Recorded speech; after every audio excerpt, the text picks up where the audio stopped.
Welcome to What Resonates.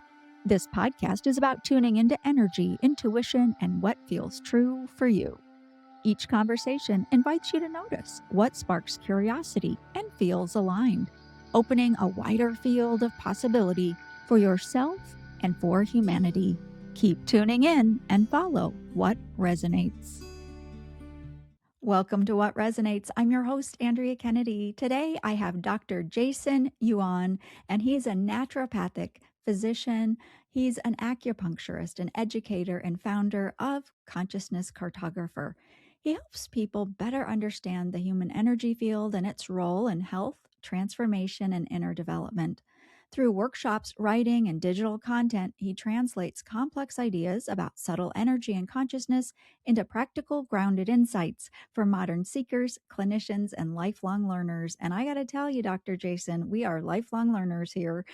We are spiritually curious, and I have a lot of questions because I'm really curious about you. I found you on Instagram and enjoy following you there. Welcome to the show.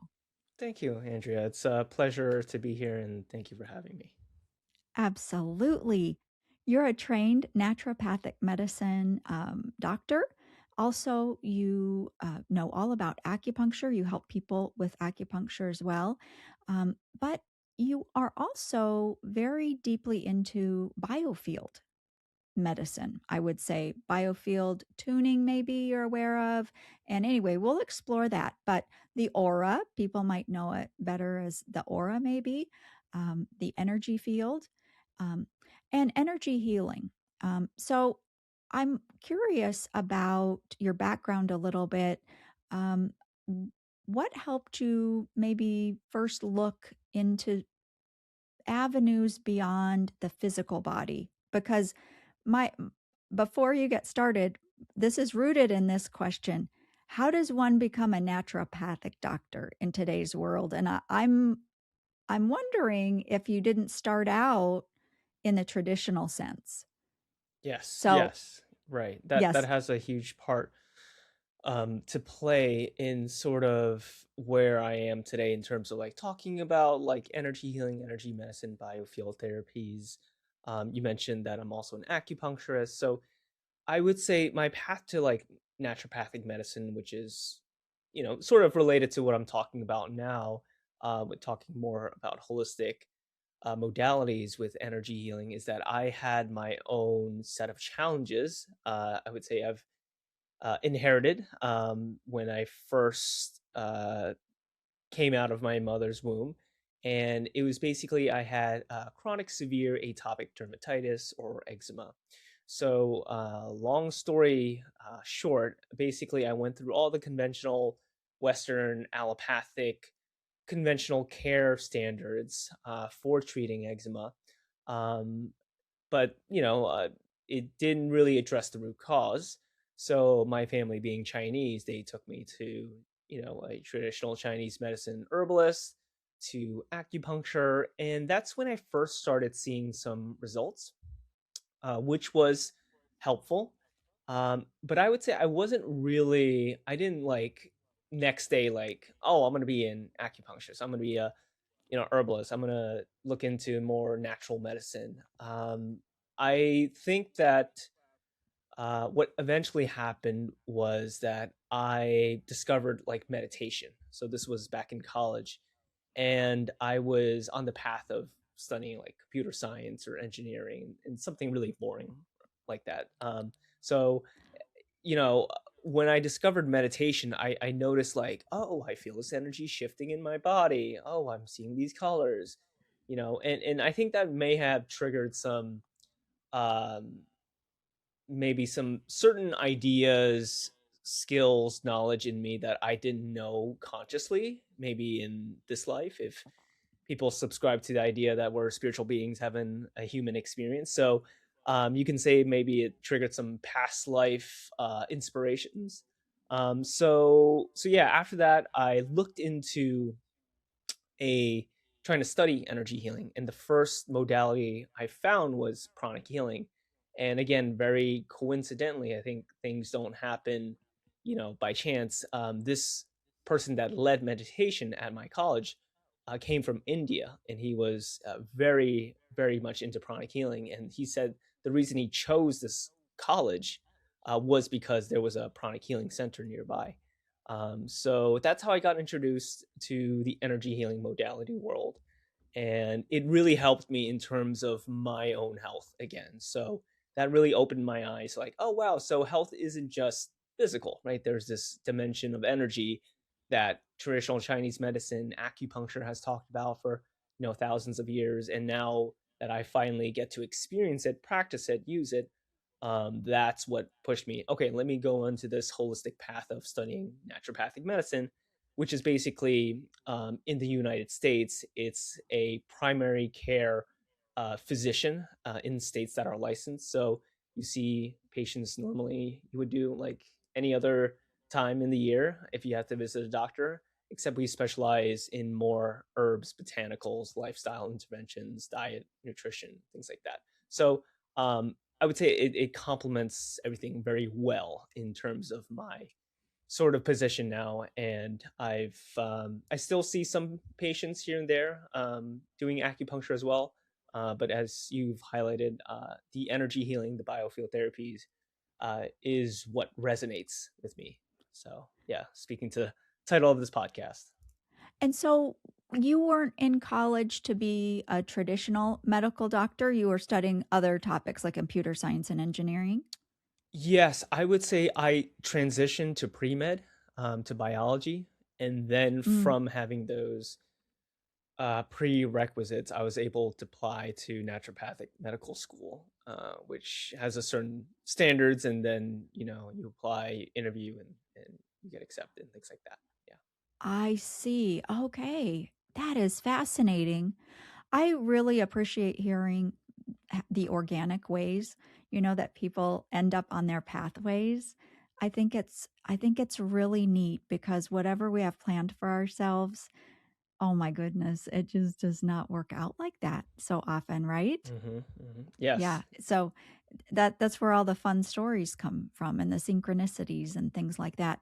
So you went from naturopathic medicine, acupuncture. Where did you learn acupuncture then in this? Was that while you were studying to be a naturopathic doctor or did it come later? Yes, so that was at the same time. So I was in a dual degree program. So it was very long days and nights, Andrea. So yeah, morning classes 8:30 a.m. to night classes that end at 9 p.m.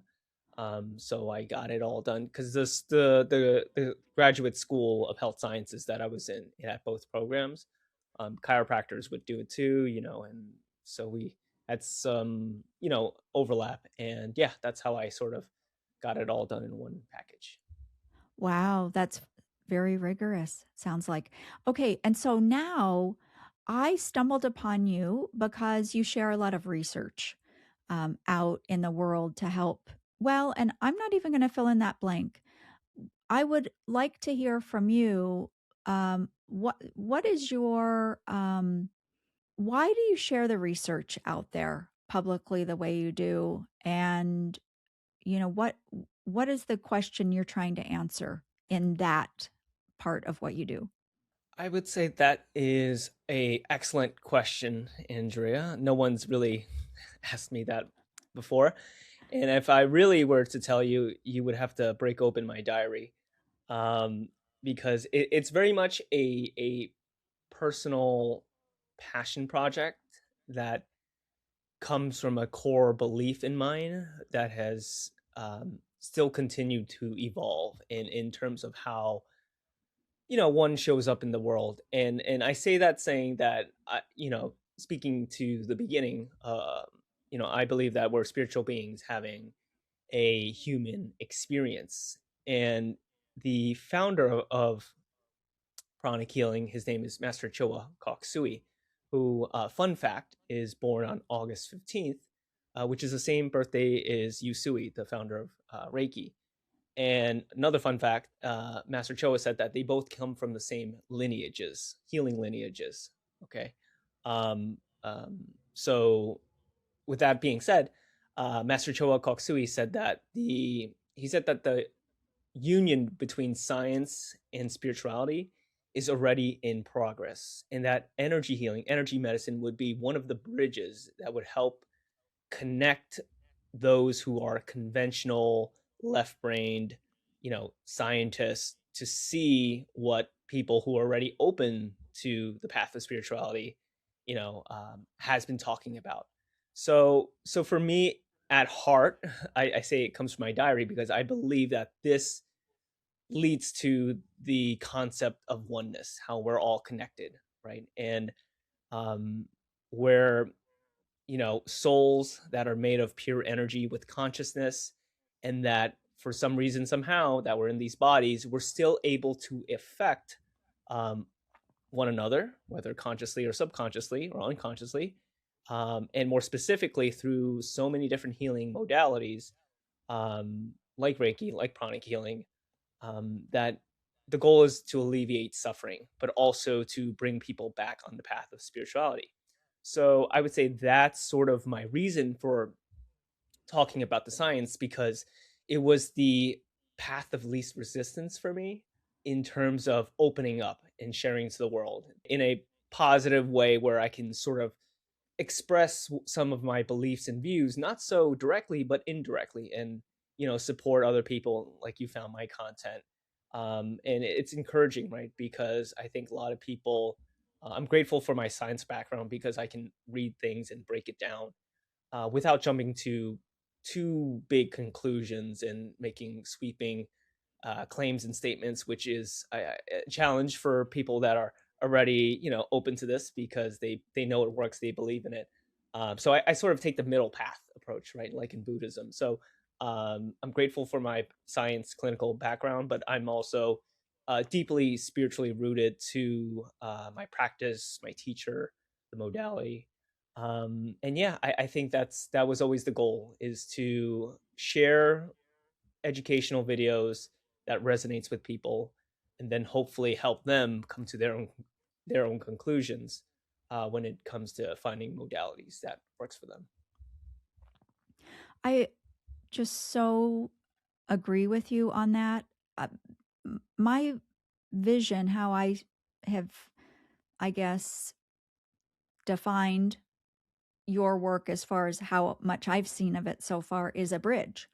I see you as a bridge between these two things, which I feel is so helpful and help. It also helps people, like what you said, reach their own conclusions and hear things presented in a way with the scientific thread through them that maybe they haven't heard before.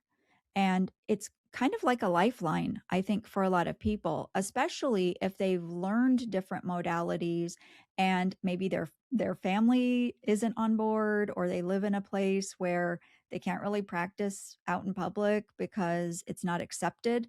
So what you're putting out there with the research and how you are that bridge, as I said, I think is so helpful to help. I guess the word is scaffold, to scaffold a certain framework and put it out there that people can hold on to and navigate for themselves. So thank you for doing that. Um, and you're also very human on your content too, and I love that, just the authenticity. But you mentioned Reiki and pranic healing and some of the similarities there right at the origin. And we do have quite a few people, I'm sure, that listen to the show, and they're, I would guess, more familiar with Reiki than pranic healing. There are so many paths to wellness and feeling better. And I would love if you would illustrate for us or define pranic healing, because I actually don't know much about it.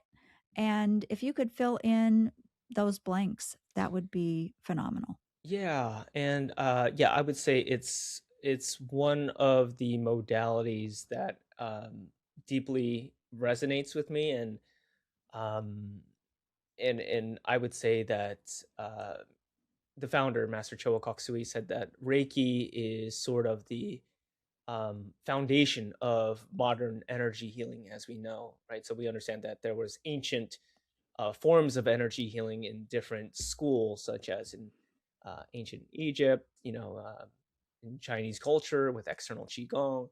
But Reiki really did a huge service with for Usui and humanity, sort of making it common out there that it's not something you roll your eyes and or you go hunting for witches, right?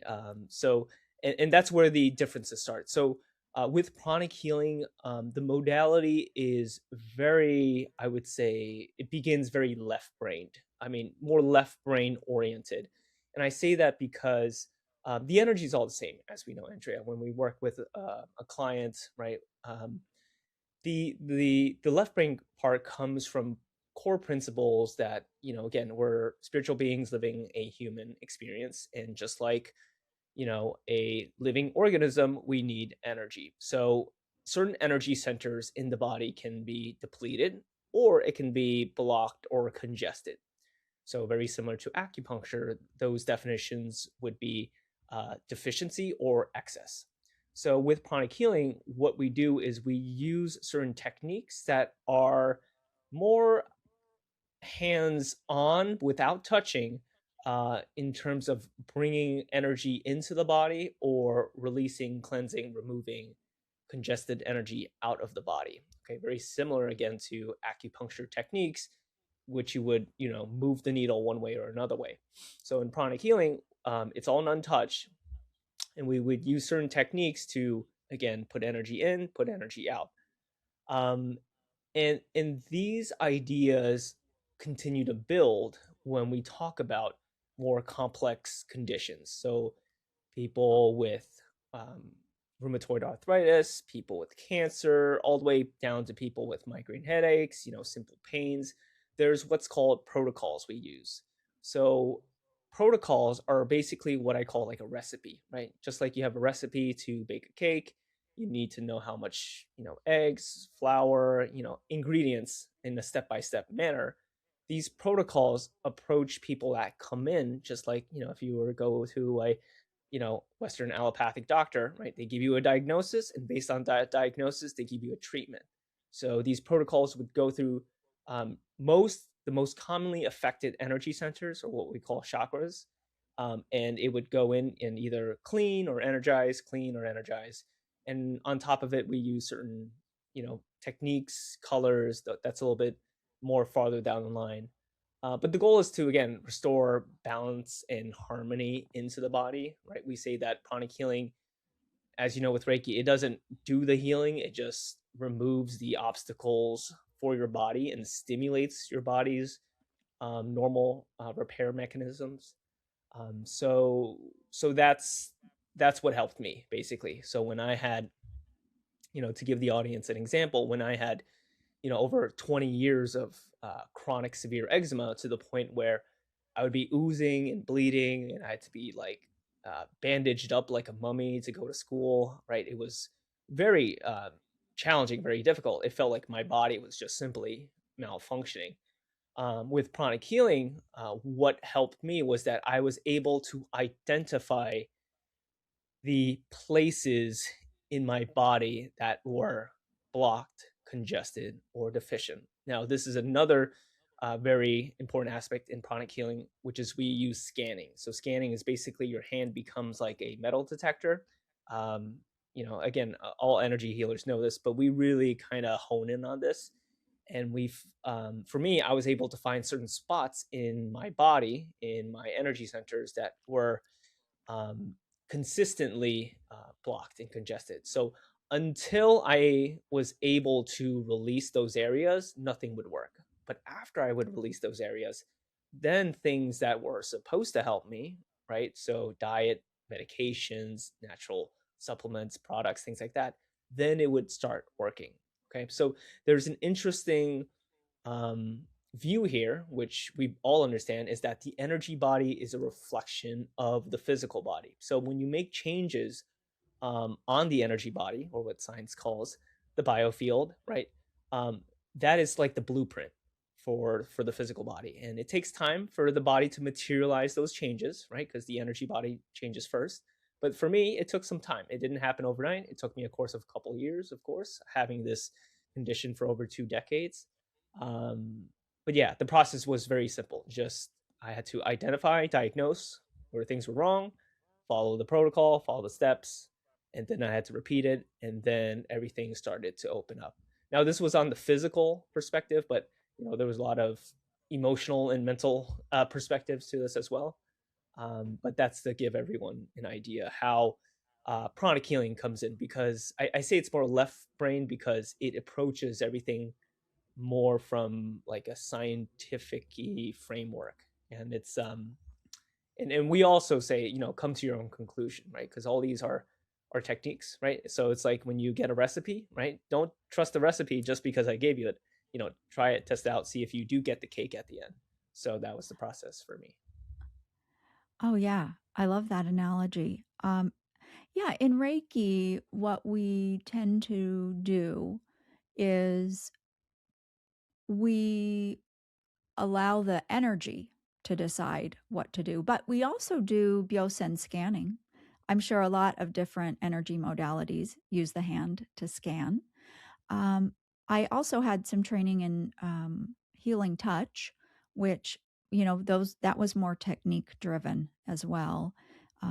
Actually putting energy in and that kind of thing. So yeah, there's so many different techniques here. I'm wondering when you were scanning yourself through that process, first of all, dedication, but I'm sure if you're getting results, it makes it a lot easier. But when you're scanning yourself and you're finding those areas that you mentioned, what is that like? Can you speak about that? Were you aware of just an energy?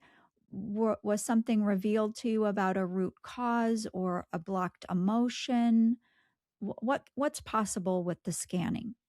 Yeah, and I think this comes to the art and the science of all these energy practices, is that I would say the science in a way is what most people can feel with scanning, at least in pranic healing, I'm sure in Reiki as well, is that there's sort of like a physical sensation. It could be a magnetic push or pull. It could be a sense of temperature changes, like heat or coldness. It can also be a sense of like vibration, or something like it's like ringing in your hands. Um, so in terms of learning scanning, that's what we say first, right? When you're able to identify how energized, how activated a certain energy center is, right? So that energy center is related to, certain organs, right? The heart energy center for the heart organ, etc.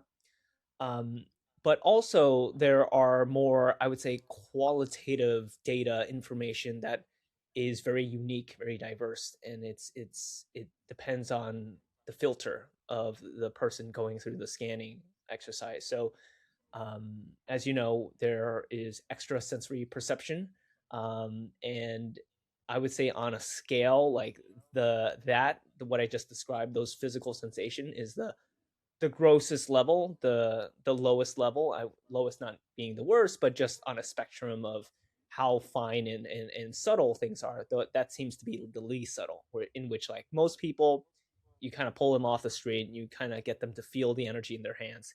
They should be able to feel that. Now, when we work up the ranks in terms of what applies for me, there was definitely some deeper emotional belief systems about my health, about my condition that I wasn't aware of. That didn't, of course, come overnight. And when you do the scanning practice, and I'm sure in your experience, there are layers of information that you work through with a client, right? Sometimes, one session will bring up this memory, another session will bring up another memory. For me, it was really a journey of finding who I am, like besides the my name in this body, with looking at the mirror and the sound of my voice, like who am I? So in that process of exploration, and this is why meditation is so important, Andrea, and why meditation, energy healing are I feel like are so deeply connected, is because the more you are able to calm your mind and see what emerges from a point of stillness, you can be much more effective and efficient at conducting your energy healing sessions for someone else or for yourself. So that was the process for me. Um, the qualitative data of the energy of congestion, I would say, besides the heaviness that I felt around my body, was that there were sort of like these memories, these images, these just belief systems, right? I just kind of knew, and that's called claircognizance, right? Where you don't need to, you don't need to see it. You just know deep down in your body.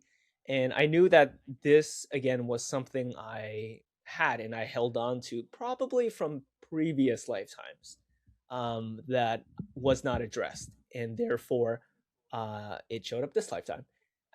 And I realized that in the longer, bigger picture of things, this had to happen in order for this body in this lifetime to find its way back to um, to be on this path of spirituality, this path of healing.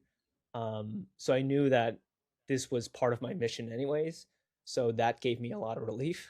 But it was not, easy. I still had to do a lot of things, and there was ups and downs, but at least for me, deeper down, besides the physical eczema, it was, I would say, a majority of it came from these negative belief systems that were creating this congested energy in my body. Do you think that that's true for most people? That their ailments that they're dealing with in the physical body are rooted in belief systems and emotions? Yeah, that's the $1 trillion question, Andrea, and I think that that question is I think everyone obviously on the spiritual path can say yes to that, right? And I think science is trying to answer that too when we're studying consciousness and quantum mechanics and entanglement and how our thoughts seem to affect external physical systems and environments. In my case, yes, it definitely, and I think for most people's cases, it's at least one of the biggest factors, as we know. So, I mean, just citing some grounded science. So we know the field of psychoneuroimmunology, which again, like 50 years ago, people thought you were crazy if you thought that your thoughts can affect your immune system, right? So, but we know it does, right? And we know how studies have shown even your thoughts are connected to your cell's mitochondria, right? So the powerhouse of the cell. So when you're feeling negative, when you're feeling upset, angry, that has a cascading biological, biochemical effect on your mitochondria where they become less efficient and there's a little bit more inflammation and they're not as effective in supporting your cell's needs. So, um, so there's a lot of analogies that you can draw from here, but I definitely think that this is where the science is pointing towards. On the spirituality part, right? You know, if you look at like yoga from India, they've been saying this for also for thousands of years. So that's why I think that this work is so exciting for me because it really is, the union of science and spirituality. Yeah, I think we're in that age now, right? Where we're in this age of uh, redefining what we think is real, what we think is common, maybe, or the cause of different things. We're at a place where we have technology, but the measurement, we have trouble measuring these things. The biofield, the energy, the subtle energy that we work with, Reiki, the energy of pranic healing, all of these things. What is your take on that? Or are you seeing any advances in our ability for scientists to measure this? Yeah, that is a great question, Andrea, because that is exactly what scientists have been studying for, since the 1960s, right? So in terms of at least the United States of America government, like they've been studying energy healing since the 1960s.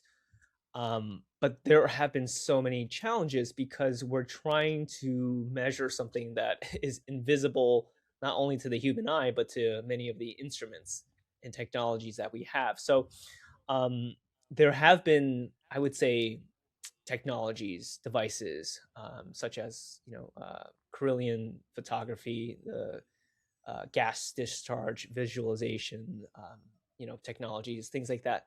They work okay, but they're not like the gold standard that just like an X-ray or an MRI would be for certain conditions.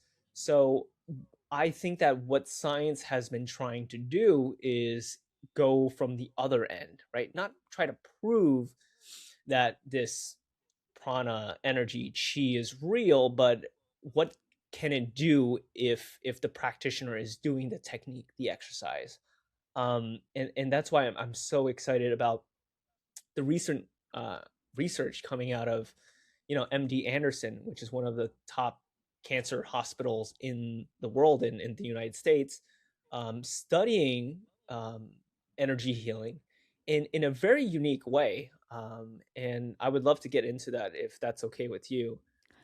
Absolutely, yes. Yeah, because um, they have studied a series of questions into how energy healing affects cancer cells, right? So why this is important, Andrea, is with energy healing, you always run into the placebo effect argument, right? To any conventional skeptical person, they'll say that it's just placebo. You're just having them relaxed on a table, they're just sleeping. That's why they feel better when they wake up. Okay. So that's fair, right? That you can't dismiss that. And placebo, as we know, is in everything, even in antidepressants. And studies have shown that most likely a majority of these antidepressant drugs effects also comes from placebo. So it's really challenging to study from a human to human level, which is why they need to study what's called preclinical trials. So studies on cells or on mice that don't know they're being studied and don't have belief systems like placebo that tricks them to believe that they're getting better. So, MD Anderson, they've been studying this for over 4 years now. And they studied a modality called the Bankston healing method, which I'm sure you're familiar with. And I can share with the audience. And this is why, again, I mentioned meditation is so powerful and so deeply connected to energy healing, because with the Bankston healing method, they're not like channeling energy out of their hands, right, from their body into the target, into the client, into the specimen.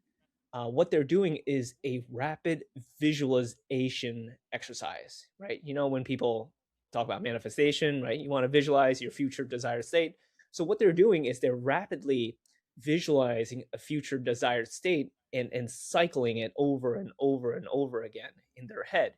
But they have their hands, the practitioners have their hands about a couple inches away from the cancer specimen, right? So it could be cancer cells or mice implanted with cancer.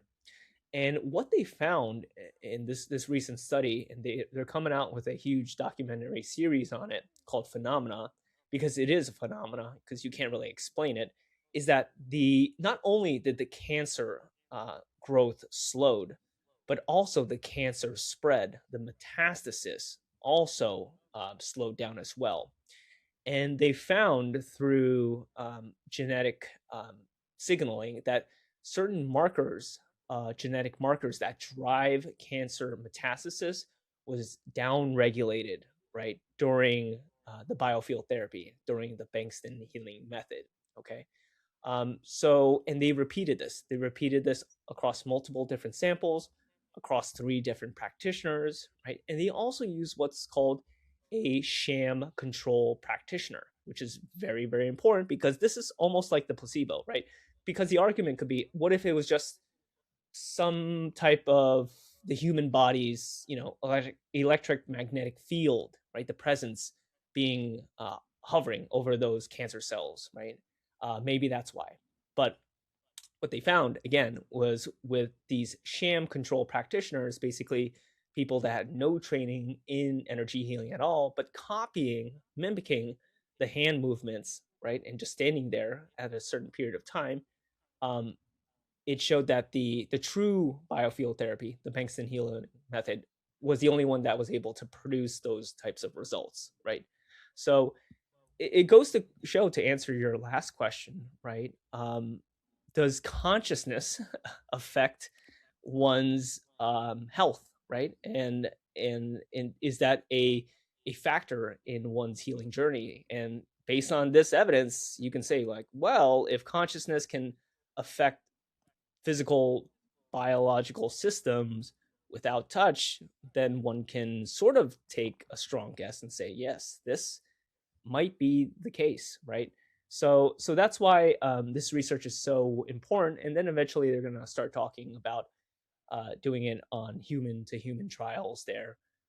But yeah, it really paints a beautiful picture, right? Because we all know there's so many different modalities out there. You know, Reiki is in basically every hospital in the United States. And you mentioned healing touch too, a very, very powerful modality that has a lot of research around it as well.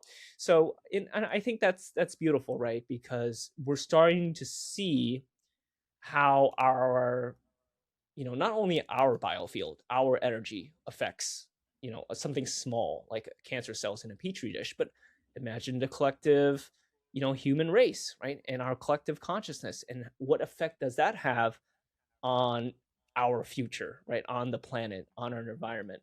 And again, I think that's why, at least from my teacher, Master Choa Koksui, he said that energy healing is the bridge to spirituality, because it finally shows, as he says, as he predicts, that we're all connected. And, science will eventually find certain hidden universal laws that we're not aware of yet, that we will become aware of through studying these modalities.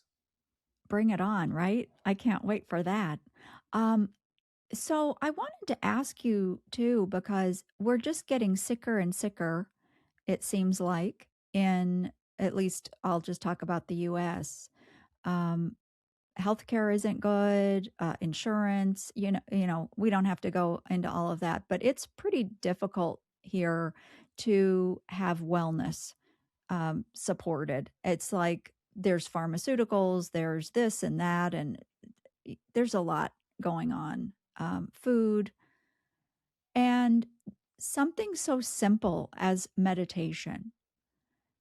Are you seeing that more people are wanting to just simplify, and are they getting drawn back to the simple approaches after all of these fancy things just are not giving us results? Yes, I think so. And we can just look at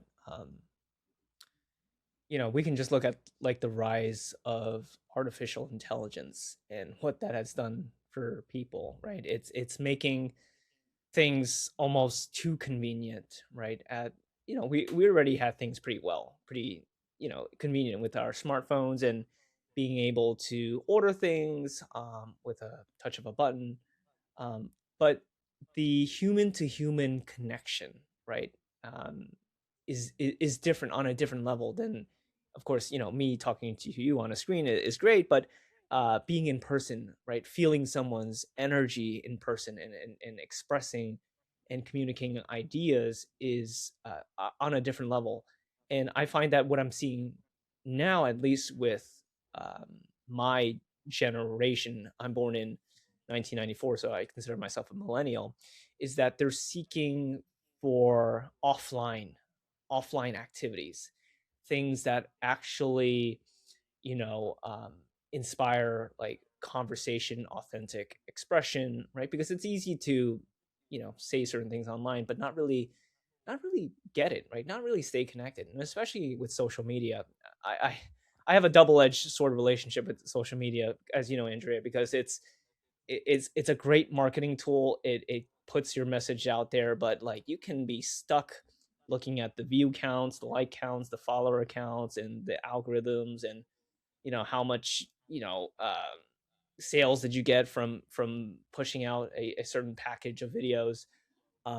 So it's definitely a balance, and I think that why, again, energy healing is so amazing with meditation, with these consciousness based practices, is that it teaches us to come from an inside out approach first rather than outside in, right? Because um, through these practices, and for myself, as I mentioned, I really had to get clear in knowing who I was in order to heal my eczema, right? Which sounds kind of crazy, but when you understand that we all have so many deeper rooted belief systems about ourselves that we're not aware of, and that belief system, right, where attention goes, energy flows, for me was creating this congestion in certain areas of my body that was eventually manifested as a physical illness.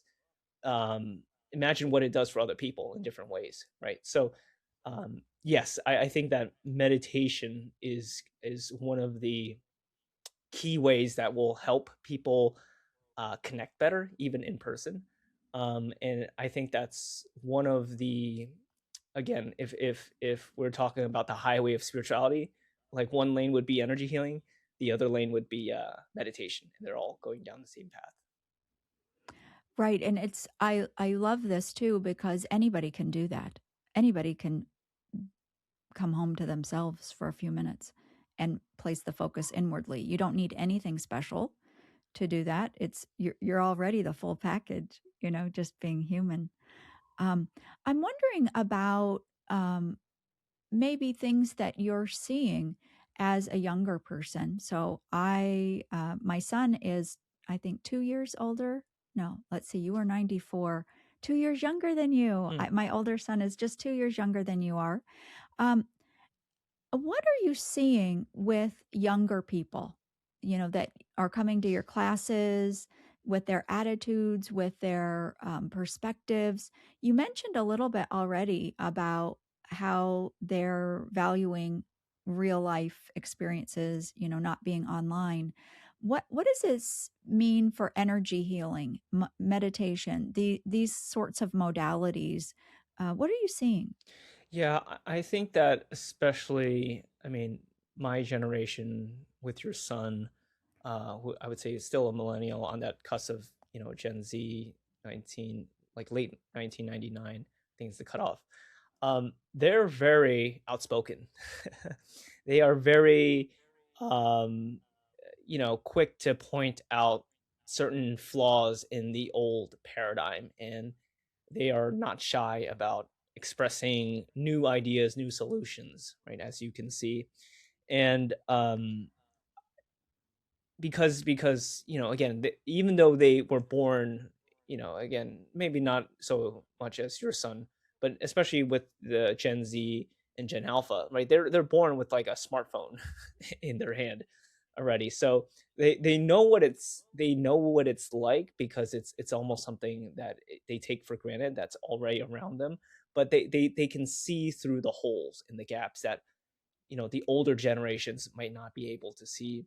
And this comes back to the key idea, which it's really like it's like a rubber band effect, right? The more that we push for technology, right, the more that AI is incorporated in our everyday life.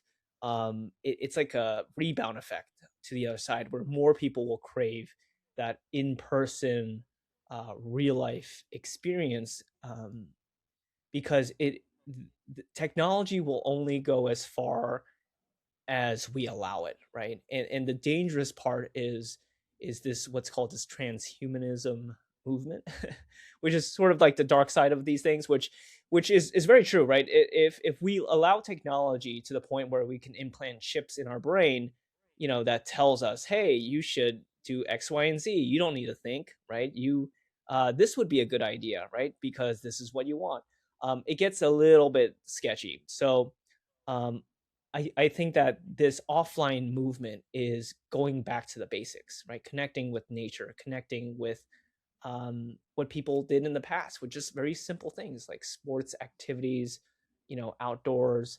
And I think that fosters, again, that cultivation of that inner awareness, that inner stillness, that silence, that we teach about in meditation. Because if you don't have that, right, you technology can mask whatever rough waters you have in your head, in your mind, and it can make it look perfectly okay.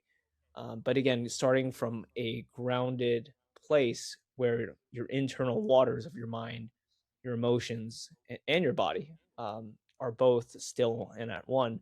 I think that's truly where people can really become their authentic selves, and I think that's what they're seeking is authenticity when it comes to these offline activities and movements. I agree. I think there is such a movement for authenticity.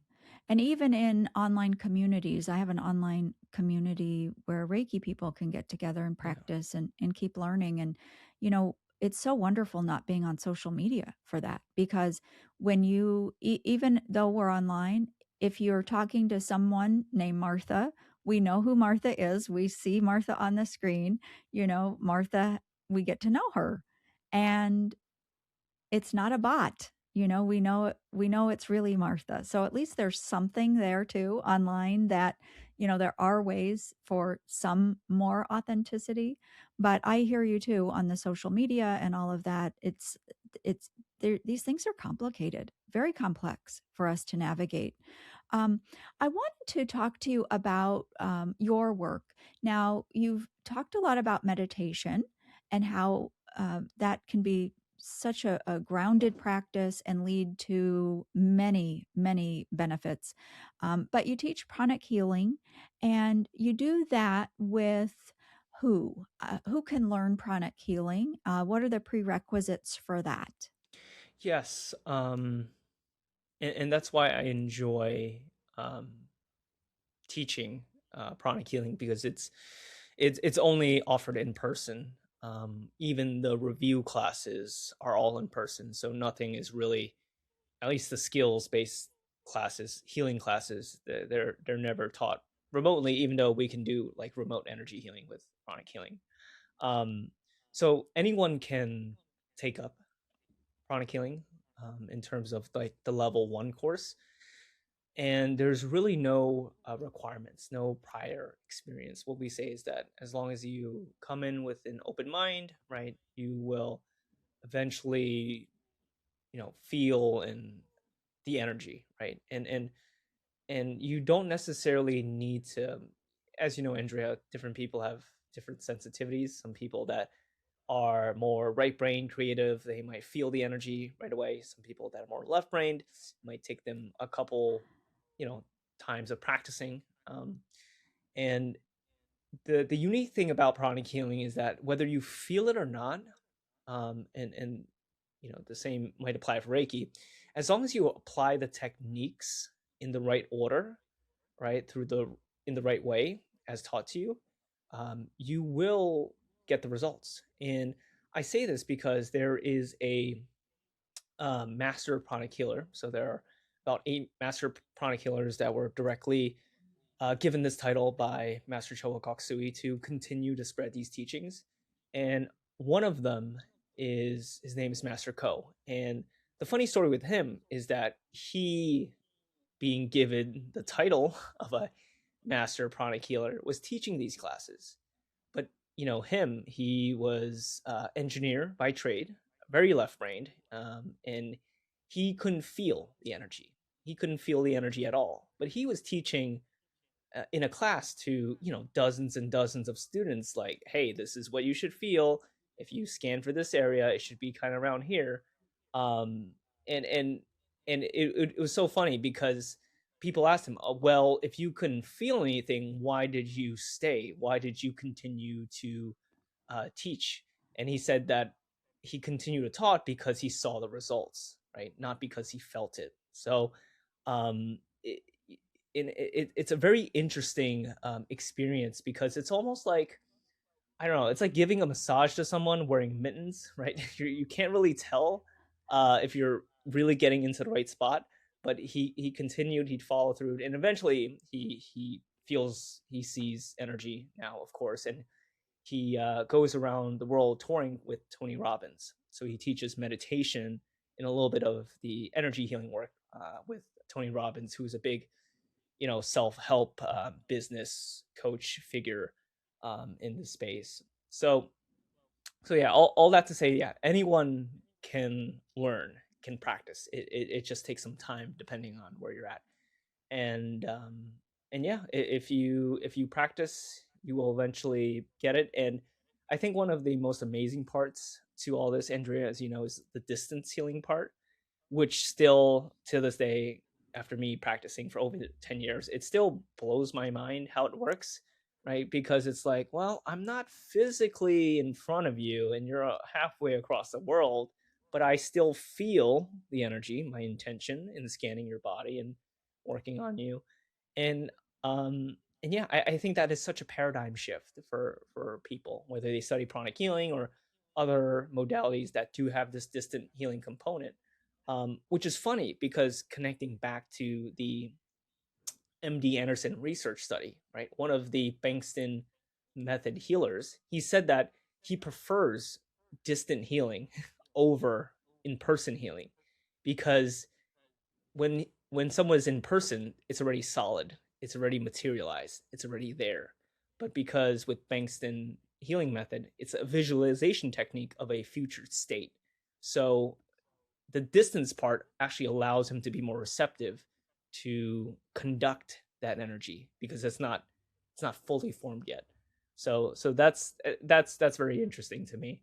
And why I love this work is because like all these different modalities paint a different color on the canvas of what energy healing is. And yeah, so that's just my modality. That's when I started off with, and it leads to the path of spirituality, which is why I'm so inspired to teach it, because it talks about spiritual beings living a human experience. And yeah, it's helped me a lot in my life, so that's why I continue to teach it. Yeah, I really relate to the story of that master teacher that you mentioned because when I first started with Reiki, I took the level one and I felt zero. And I thought, what? But if I practiced, people said they felt things, they felt energy, they felt warmth, they felt this. And I thought, how in the world is that working? Because I'm not feeling it. And so, very parallel there. How much of this is intuition? Can you be effective? It sounds like you can with pranic healing, but does Yes. intuition also play a role? Yes, intuition definitely plays a role, and from my understanding of Reiki, it's channeling this universal energy and being guided sometimes, but also of course, if you find a certain area, you might go towards there too. Um, I would say pranic healing, it has a component where intuition is not required, but it does add a boost to the healing session and experience. And the way I describe it is this, because when we do a healing session, we always do an invocation. Okay, an invocation asking for blessings, help from other higher spiritual beings, right? Because as we know, we think we're doing 99% of the work, but actually we're just the ones pointing the hose and the water is coming from them.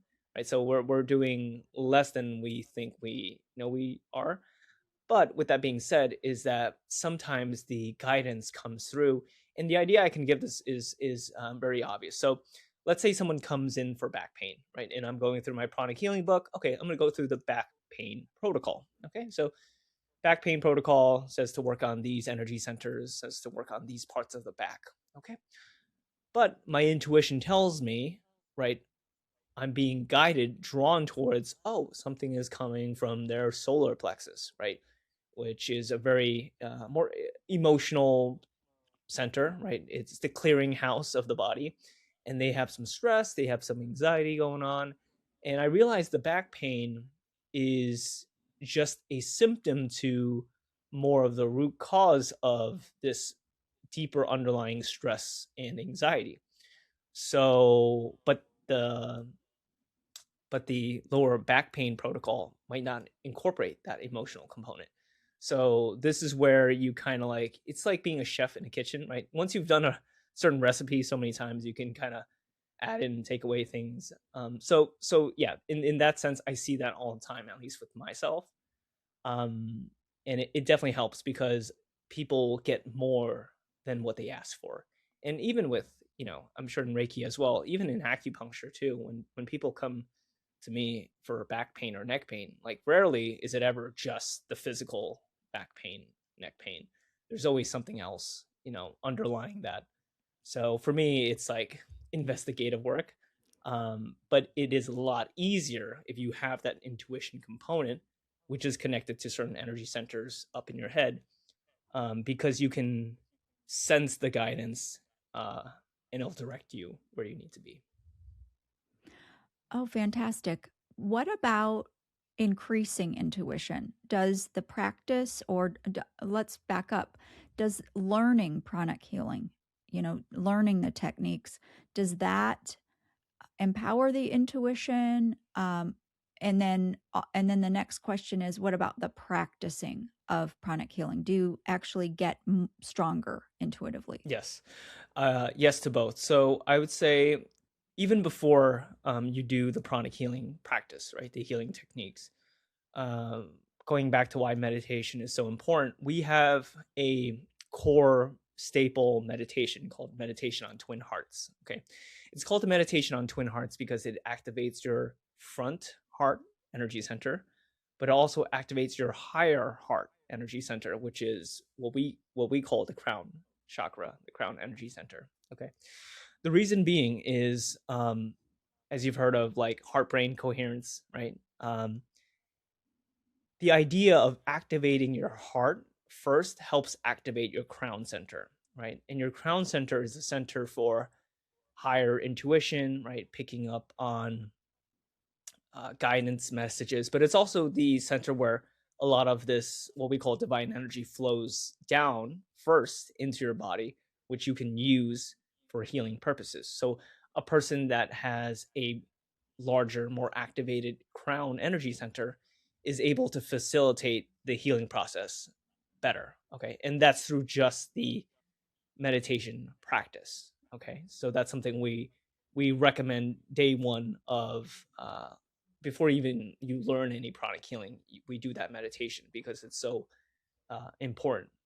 And then from that, right, when you do the practice itself, we understand that through the invocation that also activates your heart and your crown, um, your intuitive abilities will get better, right? Just like how you mentioned yourself with, your first Reiki course, and the certain master pranic healer that I mentioned.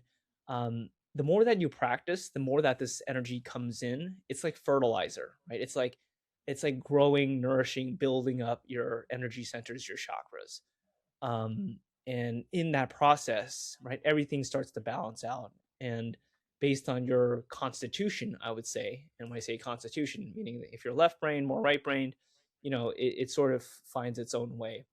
But just the practice of sending, receiving, clearing energy, you're developing those intuitive muscles. So um, yeah, I would say that the practice in itself, the healing practice in itself, also does that for you as well.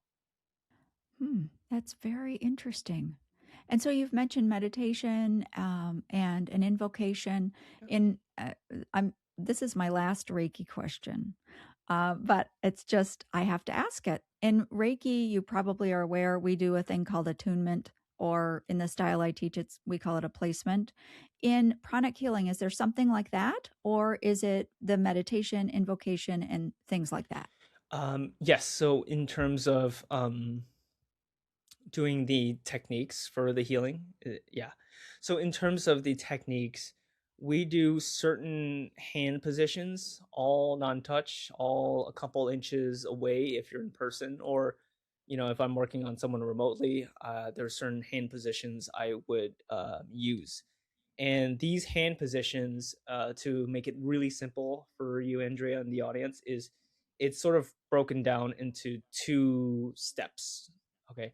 So the first position for the hands is cleansing. So cleansing, as in we are removing any stuck, residual, congested energy out of a chakra or out of a local part of the body. Okay. So there's a certain technique for that.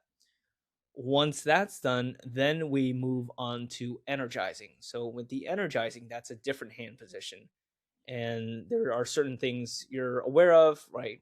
Using breathing exercises, breathing in and out, and the intention is to send energy into that place that was just recently cleansed. So that's the other, I would say, major difference in pranic healing and Reiki, is that we spend like 90% of the healing session doing mostly cleansing, right? Removing the stuck energy, the dirty energy out of the system. And then I would say the last 10, maybe even 5% is energizing, which is very short. Then we just put in energy in the system. And when I say we put energy in the system, it's the idea that you're a channel, you're not using your own energy, you're using the energy around you, especially in the air, sun, right, the ground. But that's why you do the invocation, so you can plug up and receive the energy as well, right? So it's the same universal life force energy that Reiki speaks about. So it's very, when you go through a pranic healing session, you're going to see a lot of practitioners moving their hands a lot, because that's the techniques that we use.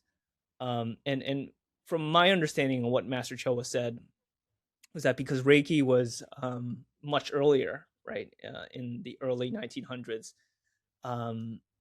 it was still so new that if these people started using hand movements, it would be very obvious, right? They might be targeted. So Master Cho always said that, we're always grateful for all the Reiki practitioners in Usui, because again, it sort of laid the groundwork, the soil for other energy healing modalities to be planted as a seed.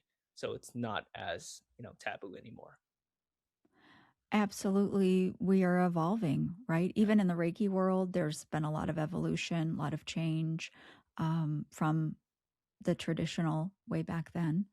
This is really fascinating about pranic healing. You have different levels, I believe, too, in your classes. So there are a lot of similarities. It's so, I think, heartening to hear that, again, there's so many pathways for us and there's never an end, right? We're curious, we're always learning more.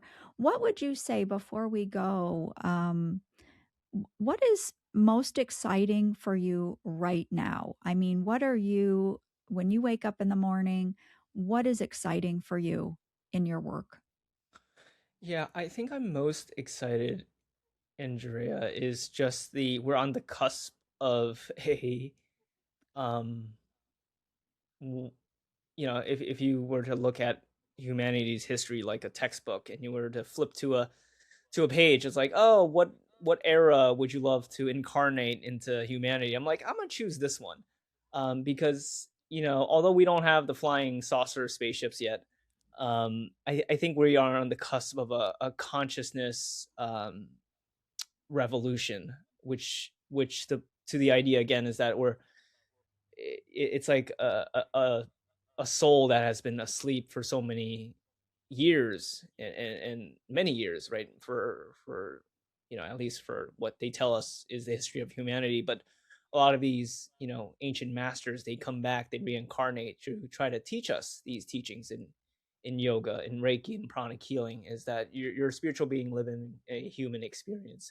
And I think that with all the world events going on right now, right, with all the amazing research going on right now in the world of energy healing, and other things, outside of the planet, I think we're on the cusp of a major, historic time where I think finally everyone will realize things aren't the way they seem, and that we are much more than just our physical body, than our emotions, than our thoughts, and that death is not the end.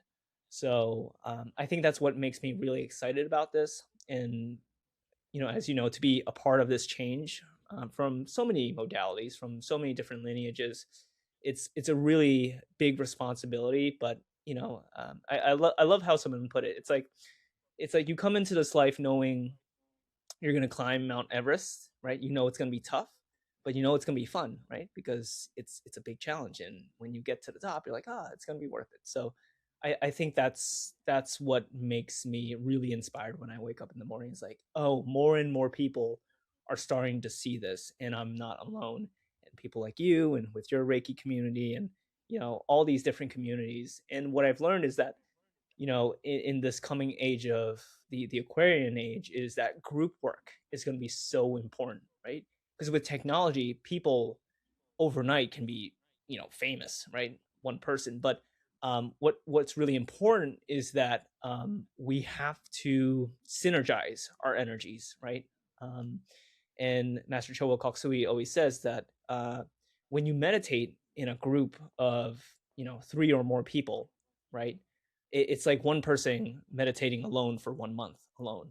So it's the power, the exponential power of coming together in community, in person, um, and it's to really make the world a better place. Yeah.